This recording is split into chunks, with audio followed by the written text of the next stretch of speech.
Who is Jordan Goodwin? Not much is known about the 26-year-old Lakers breakout guard, but I just did some research so you don't have to. Let's start with some bullet points. After being rated a 4-star recruit headed into college, he committed to play at St. Louis. He apparently had other offers from schools including Alabama, Creighton, Northwestern. I'm breezing through this stuff because if you're watching this video, you probably are most interested in the NBA stuff, but I think some of these things help understand who he is as a player today. Here's what stood out to me. As a 6'3" freshman guard, he averaged 10 and 7, not 7 assists, 7 rebounds.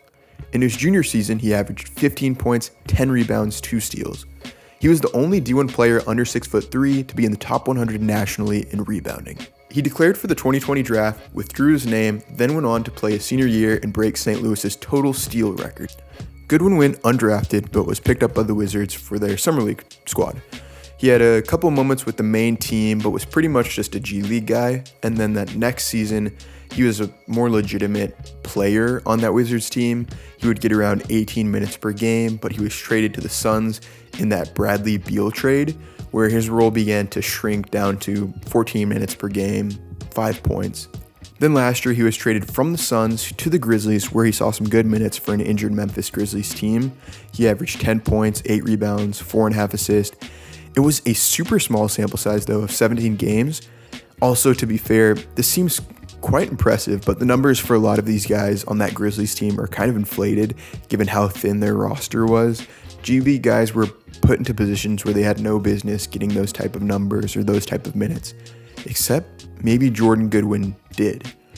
He wasn't re-signed by the Grizzlies, but instead signed to the Lakers, South Bay in October, and then he signed a 2-way deal in February. Goodwin's getting about 20 minutes a game right now as a Laker, and I think we can learn about what he is based on his past.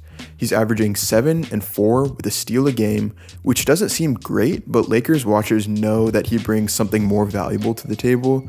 I look back at that college stat where he was the only D1 player under 6'3" to be in the top 100 nationally in rebounding, or the fact that he broke his school's total steal record. He errs on the side of like a Josh Hart as opposed to Stephen Curry. He's very scrappy. He's a scrappy player who dives for loose balls and plays hard on defense.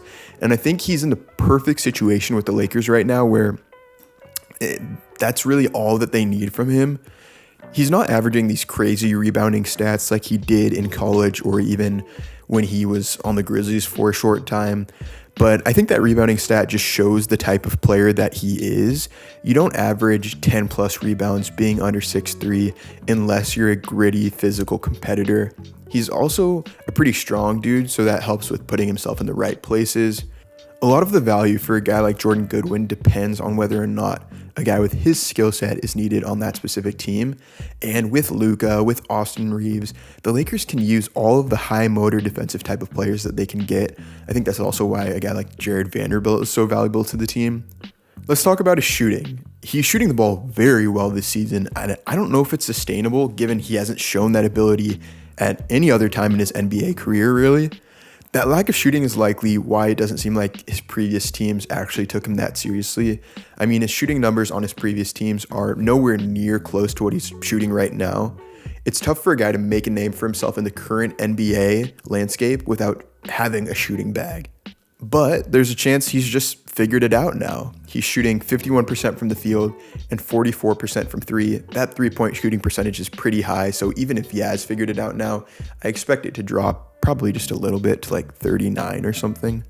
But as long as the Lakers commit to signing him to an official roster spot, he'll be an extremely important piece for this team as they head into the playoffs.